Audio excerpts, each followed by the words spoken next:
गुरु जो आहे तो वृषभेत आहे, त्याच्यानंतर तो मिथुनेत येणार. गुरु आता जरी तो वृषभेत असला तरी तुम्हाला कामाच्या ठिकाणी म्हणजे कार्यक्षेत्रामध्ये तो तुम्हाला अनुकूलच होता. त्यामुळे तसं काही तो निगेटिव्ह तुम्हाला फारसा नव्हता. फक्त आजारपण येण्याची शक्यता होती, ती आता निघून जाईल. म्हणजे ह्या गोष्टी तुमच्या आता काही राहणार नाही की थकवा येणं किंवा काय होणं, तर आता ते राहणार नाही. गुरुपुरुष सरकला की तो सप्तमात जाणार आहे. त्यामुळे गुरुची साथ तुम्हाला पूर्णपणे मिळणार आहे. म्हणजे ज्या गोष्टीसाठी तुम्हाला प्रयत्न जास्त करावे लागत होते ते आता कमी प्रयत्नात तुम्हाला यश मिळणार आहे. मुख्य म्हणजे तुम्हाला सहकारी, हाताखालची लोक ह्यांचीही साथ चांगली मिळणार आहे.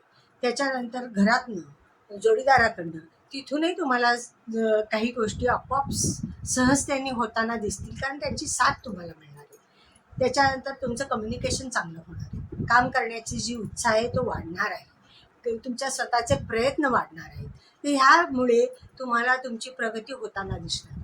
प्रगती झाली की तुम्हाला काम करण्याचा उत्साह वाढणार आहे. म्हणजे ह्याच्यातनं काय होतं, स्वतःची प्रगती होते, प्रगती झाली की त्याच्यातनं उत्साह येतो. तर ह्या गोष्टी तुमच्या आपोआप होणार आहे.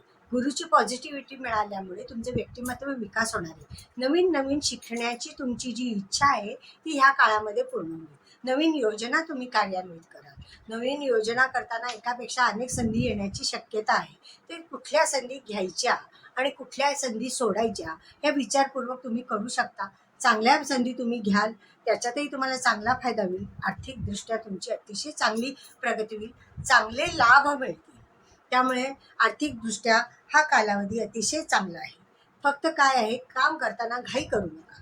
कापणं, भाजणं, कट होणं अशा गोष्टी होऊ शकतात.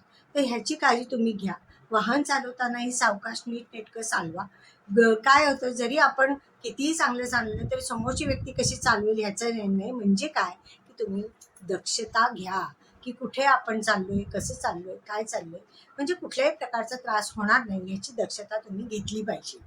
काम करतानाही सगळ्या प्रकारची काळजी घ्या. व्यवस्थित काम होतील, व्यवस्थित होतील. काही काळजी करू नका, घाई करण्याची जरूर नाही. प्लॅनिंग करा, व्यवस्थित कामं होतील. आर्थिकदृष्ट्या खर्च वाढते होणार आहे, पण वाढत्या खर्चाला नियोजन हा एकच उपाय आहे. आणि तो नियोजनपूर्वक खर्च केला तर जिथे हवा तेवढा खर्च होणार आहे. उत्पन्न वाढणारच आहे, म्हणून फालतू खर्च होऊ देऊ नका. ह्याची काळजी तुम्ही घ्या. ह्या गोष्टीमध्ये तुम्हाला प्रगती होणारच आहे, त्यामुळे काही प्रश्न येणार नाही आहे. शिक्षणाच्या संधी तुम्हाला वेगवेगळ्या येऊ शकतात, तर त्याच्यामध्ये तुमची प्रगती होईल.